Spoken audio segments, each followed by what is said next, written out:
अब मरियम नवाज शरीफ भी अल्लाह के फजल करम से यहाँ पर अस्पतालों का पूरे पंजाब में जाल बिछा रही हैं और दवाइयां मुफ्त तकसीम करने की पॉलिसियां जारी हैं।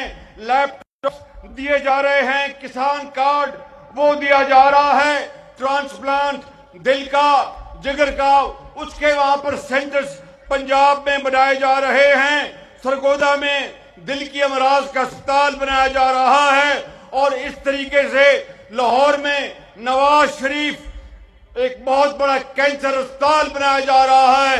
यहाँ पर अभी अवैस लगारी साहब ने कहा कि शहबाज शरीफ यहाँ पर भी कैंसर का अस्पताल होना चाहिए, तो मैं ऐलान करता हूँ कि यहाँ पर कैंसर अस्पताल बनाने का ऐलान करता हूँ मैं यहाँ पे।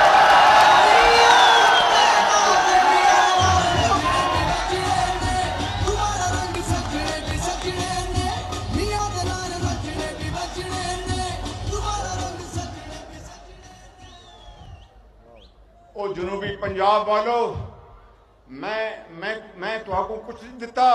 तुसा जो नवाज शरीफ नाल, मेरे नाल, खानदान नाल, पार्टी नाल जो मुहब्बत की है, खुदा रसूल की कसम खा के कहना है कि सारी उम्र तुहाडी खिदमत करता रहा तो तुहाडा एहसान नहीं चुका सकता।